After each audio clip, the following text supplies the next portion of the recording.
देश के सबसे लोकप्रिय और युवा संत बागेश्वर धाम के पीठाधीश्वर की कृपा जब लोगों पर बरसती है तो बैठे बैठे ही क्षण भर में उनकी बहुत सहायता हो जाती है। ऐसा ही देखने को मिला बीते रोज जब छतरपुर के ही एक निर्वाणा फाउंडेशन में रहने वाले अनाथ, बेसहारा और दिव्यांग बच्चे बागेश्वर धाम के दर्शन करने पहुंचे। छतरपुर में निर्वाणा फाउंडेशन को संचालित करने वाले संजय सिंह अपने परिवार के साथ इस फाउंडेशन में रहने वाले बच्चों को लेकर बागेश्वर धाम पहुंचे थे।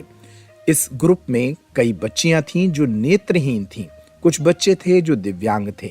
इन बच्चों ने बागेश्वर धाम पहुंचकर सबसे पहले बागेश्वर बालाजी के दर्शन किए और इसके बाद महादेव के दर्शन करने उपरांत यहां चल रहे हनुमत महोत्सव में सम्मिलित हुए। बागेश्वर धाम पीठ पहुंचे इन बच्चों ने यहां पर चल रहे हनुमत महोत्सव के दौरान अपनी कलाकारी का परिचय भी दिया। दिव्यांग बच्चों के एक समूह ने यहां अनेक मनोरंजक और शानदार गीत सुनाए। इन बच्चियों के भजन सुनकर यहां जनता भी उत्साहित हो गई। बागेश्वर धाम के पीठाधीश्वर पंडित धीरेन्द्र कृष्ण शास्त्री पिछले दिनों निर्वाणा फाउंडेशन के निरीक्षण पर पहुंचे थे और तब उन्होंने यहां देखा था कि कैसे अनाथ, बेसहारा और दिव्यांग बच्चों का पालन पोषण बड़े भाव के साथ किया जा रहा है।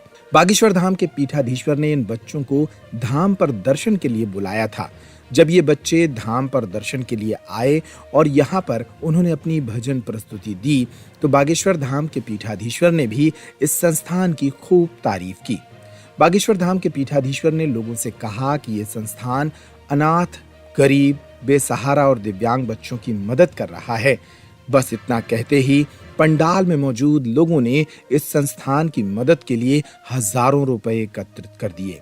एक झोली में हजारों रुपए भेंट किए गए और बाद में इस झोली को बागेश्वर धाम के पीठाधीश्वर ने निर्वाणा फाउंडेशन के संचालकों के परिवार को सौंप दिया।